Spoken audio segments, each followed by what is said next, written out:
Tonight, more questions about the outsourcing of breast cancer diagnostics and what it costs compared to services in Saskatchewan. Also, the court battle around the government's school gender policy is not over. Plus, the end of an era at an iconic general store in L'Orange. This is CBC Saskatchewan News.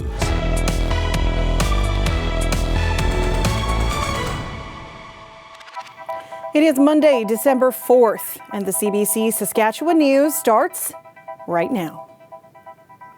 Good evening and thank you for watching. The Saskatchewan NDP is raising more concerns tonight about the cost of the government's plans to send people who need urgent breast cancer diagnostics out of province.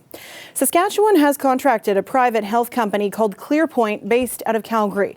There, 1,000 Saskatchewan patients on an urgent wait list will get scans. The province will cover the $3.5 million for the scans and travel costs. Opposition leader Carla Beck says the women of our province should not need to leave to have mammograms, biopsies, or ultrasounds. Paying a private company in Calgary $2 million for 1,000 scan. Mr. Speaker, that works out to $2,000 per scan. Now, what do those same scans cost here in Saskatchewan? $206.20. Why are we paying almost 10 times more, Mr. Speaker, for women to get scans in Calgary instead of building up the capacity to do these scans here at home? I asked our officials about it. I said, what can we see what's possible? Because I knew that other provinces were doing this already. For example, BC is sending people out of province. And I was aware of that from some media stories earlier this year. So I asked a similar question of our officials, just to say what might be, what might be available to us. And this was one that was identified because this company currently already has a contract with the government to do hips and knee surgeries. Democracy critic Mira Conway also raised the issue of ClearPoint donating more than $19,000 to the Saskatchewan Party through a subsidiary company. Hindley says this clinic will help cut down the wait time from 10 weeks to a more acceptable 3 weeks. He also says the government is trying to build staffing capacity in Saskatchewan by hiring, but he says this is a quicker way to take pressure off this specific wait list. A Saskatchewan Party MLA is finally speaking publicly about his role in a Regina motel that's been the centre of opposition questions for weeks. Gary Greywall owns the Sunrise Motel. The NDP raised concerns that the motel was charging social services a higher room rate for those on assistance than its regular rate. Greywall's brother recently passed away, and he's been away from the legislature. He says he had nothing to do with charging a higher room rate to the government. I'm not involved in the day-to-day operations of the motel, and I do not set the rates or manage the bookings. Sunrise Motel does not hold any contracts with the government of Saskatchewan. While concerns were raised in my absence, I called the Conflict of Interest Commission to make arrangements to meet with him on my return to further discuss this asset that is already listed publicly on my disclosure statement. Greywall says he spoke with the Conflict of Interest Commissioner and says he's not broken rules. The opposition says because the government does not have a contract with the Sunrise Motel, Greywall is not technically breaking rules, but it says the government paid the motel $172,000 last year, and formal contract or not, that should not be allowed. The court battle may not be over when it comes to the provincial government's controversial school gender policy, but whether that will have any effect on the law is another story. Jason Warwick reports. The provincial government recently invoked the notwithstanding clause to push through some legislation called the Parental Bill of Rights. That new law will require schools to notify and get parents' permission if a child wishes to change their gender identity at school.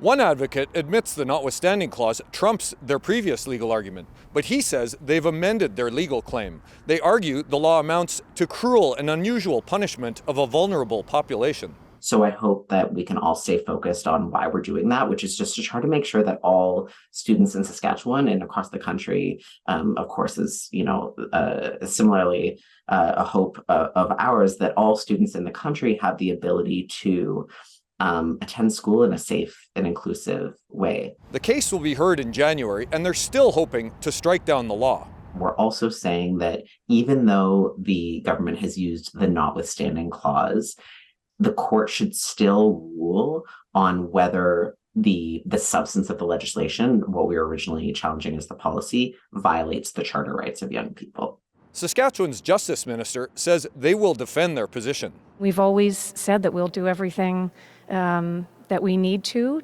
see this now legislation through, and we have to now see where this goes.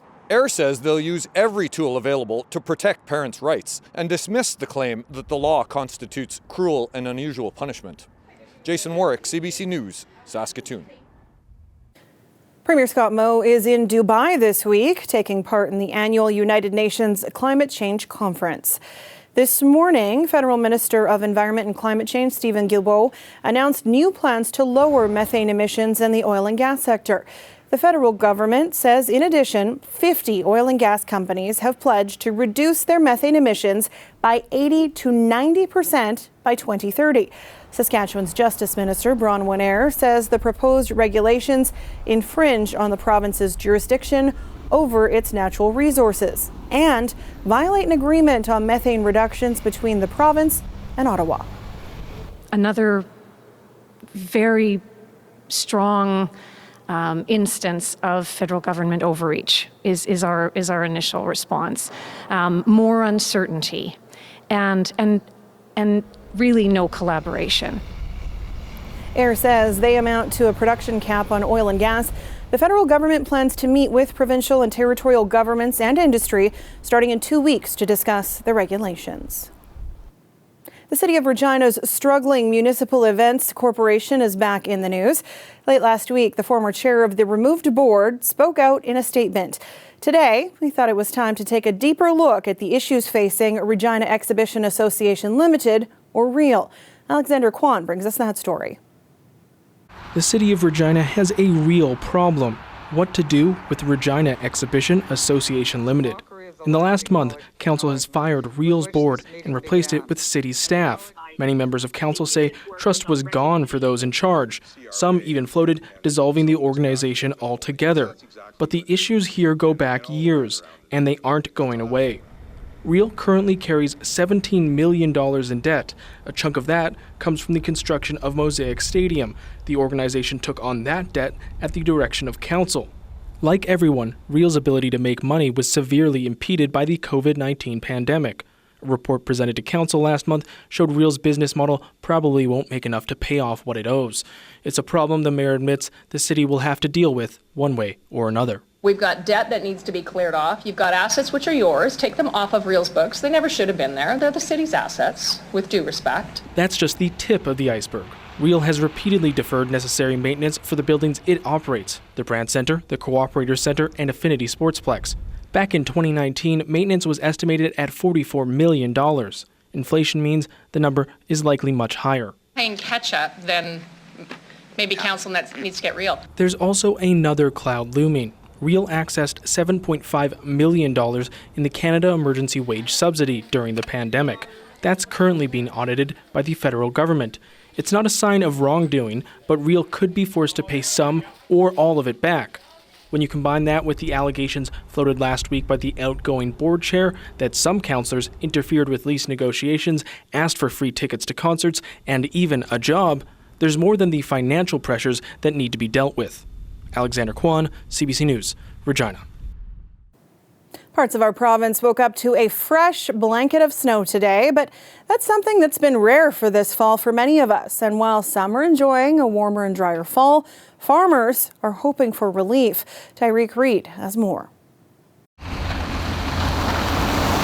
It may be snowy today, but that hasn't been the case much this season in Saskatchewan. I really enjoyed the last month. It's pretty nice. Yeah, we got like some snow a couple of weeks ago, but now it's pretty nice and we are really enjoying the weather here. Much of the province was warm through November, with some locations more than 5 degrees above normal. It was a dry November too. Parts of west central Saskatchewan barely got a fifth of their average monthly moisture. That spells trouble for farmers in that area, like Jeremy Welter. It's concerning because obviously you can do everything right. You can put down, the right seed at the right point in the right time, all of the right nutrients. But without water, you're not going to grow anything. Walter has struggled with drought all year. He produced 25% less crop this year than his historical average. As a farmer, we are ultimately running a business, and if your business is not producing anything, you're not going to be successful. So there's obviously an economic argument there. The Water Security Agency says parts of the province are now heading into winter with below normal soil moisture. Experts say it's a trend that's been happening for years. This dryness that we've talked about this year, and it's been going on for 3 to 5 years. I mean, it's not just this year's event. I looked at the last 5 years. I went just back 5 years, and every one of those years, precipitation is down in Saskatchewan. Dale Jurdis has become all too familiar with these patterns. He says the ski season has been changing and says the lack of moisture is still a growing concern. It is noticeable to older skiers that our season ends earlier. We used to ski fairly reliably till the end of March most years. Now we don't. Walter, meanwhile, is hoping his production can get back on track soon. We either end up losing customers or people end up going hungry, and neither of those options are good or beneficial, right? Tariq Reed, CBC News, Regina.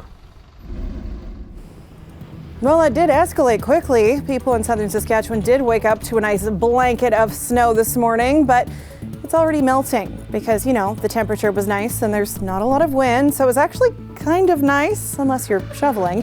So do you need to shovel this, or is it going to melt entirely away? Ethan's back and he'll have your forecast after the break. Stay with us.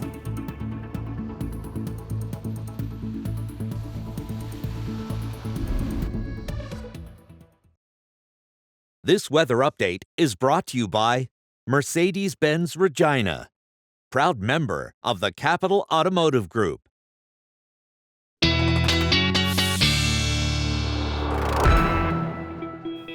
Welcome back. Our weather specialist, Ethan Williams, joins me now. I don't even want to complain about the snow because it was cozy and warm this morning. It was almost nice. Yeah, exactly. We're into December now. Gives that kind of nice Christmas vibe to it somewhat. Now, the snow has mostly moved out of the province. We saw just a little bit of it hanging on in southeastern Saskatchewan a little bit earlier today. That actually changed over to rain for Estevan and for portions of the extreme southeast corner. For the rest of us, the sun did come out by and large, but we are still seeing some band of cloud now moving into southwestern Saskatchewan.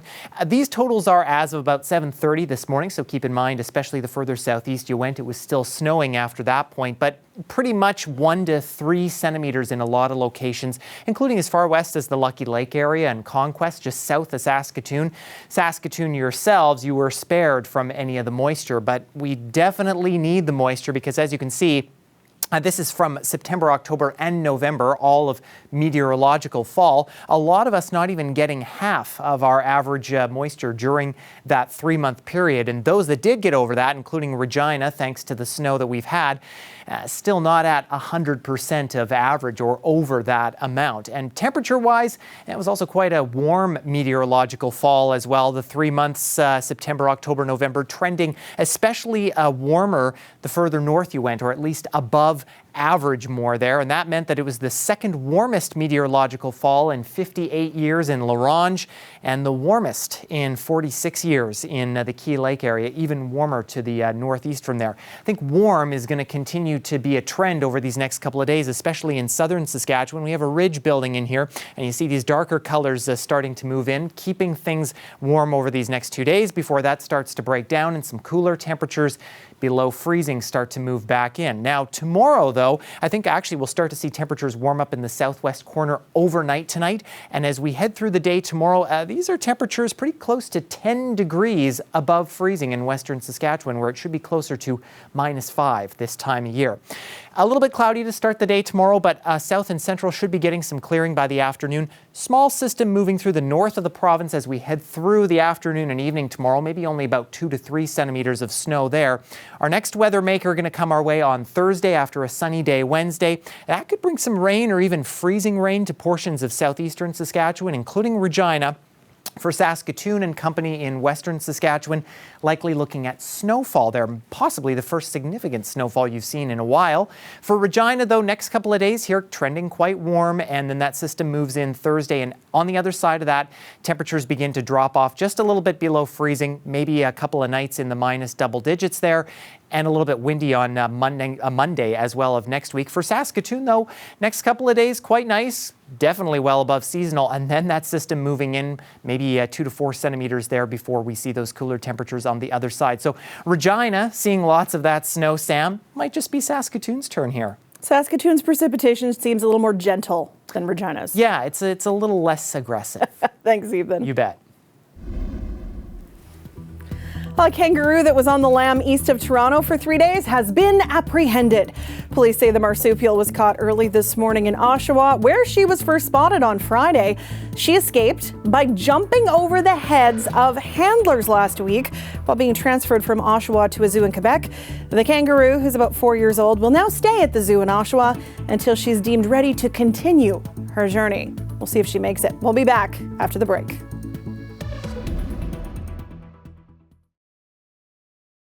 When it comes to your news, you want up-to-the-minute access. Anytime, anywhere.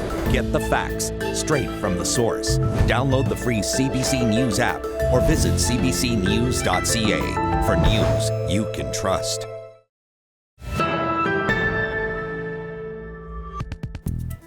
It is the end of an era for an iconic general store in La Ronge. Robertson Trading Limited has been a fur trading post and community hub for more than half a century. It's shutting down at the end of this month. Kendall Latimer visited the store to learn more about the decision to close and the legacy left behind.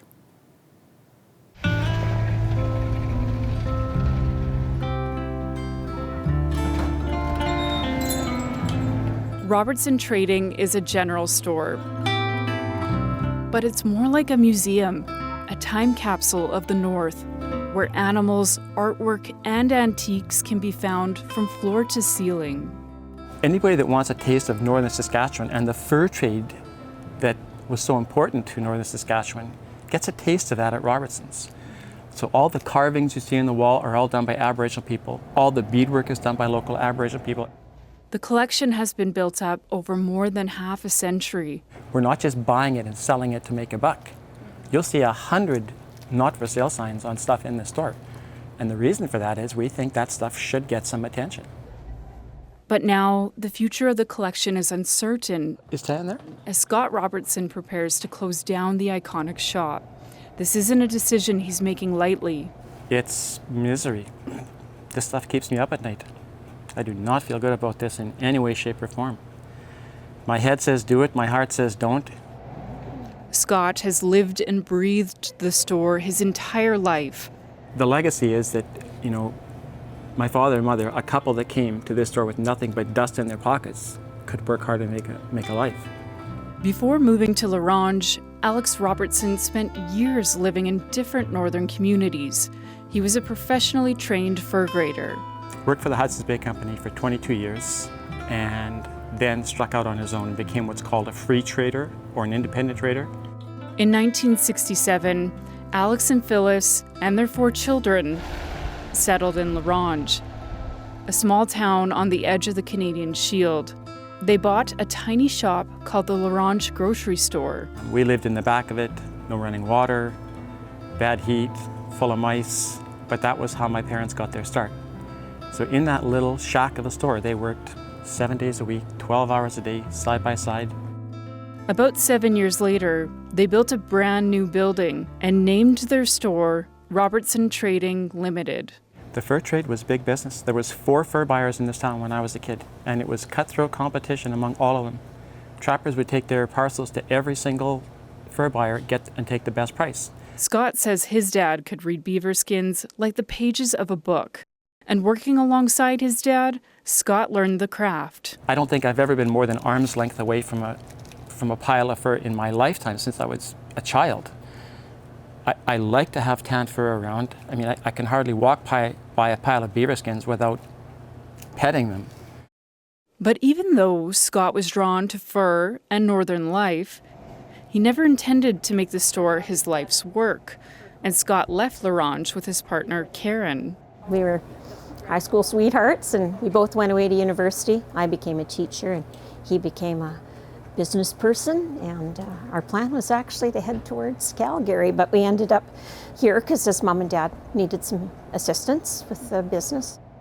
Alex Robertson stayed close to the store for as long as possible until his death in 2010. But Scott has been managing the store full-time since he was in his 30s. My husband has lived and breathed this store for the last 56 years. It's been a hard life for him, a very hard working man that he is, but it's been a good life. The Robertsons have always worked hard to maintain strong relationships with the people coming through the store. As the years at the store passed, the fur trade dwindled to a sliver of what it once was, although Scott still deals with the fur that comes in. And they've kept busy at the store, filling the needs of people spending time in the bush. We still very much are outfitters, so exploration camps, drilling camps, tourist camps. We fill their orders, whatever that might require. This longtime employee, Glenda Olson, says the store is a community hub, a gathering place that's brought people together.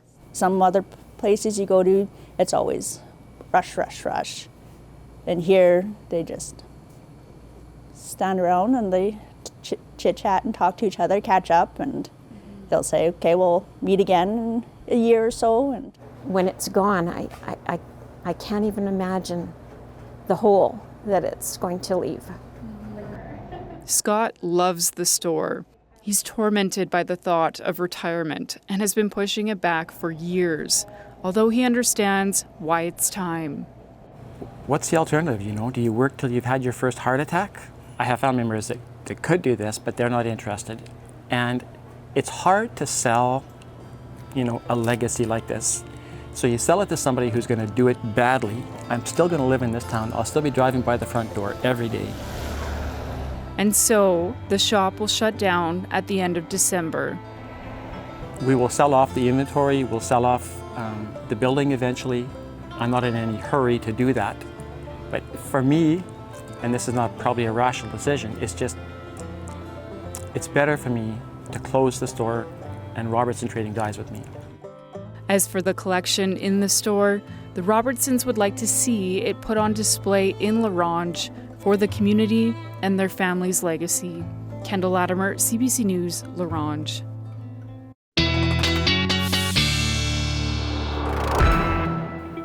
And Ethan's back with one last look at your weather. And we'll be starting on a sunny note in Regina and the south tomorrow at -10, and a little bit of fog possible developing overnight tonight.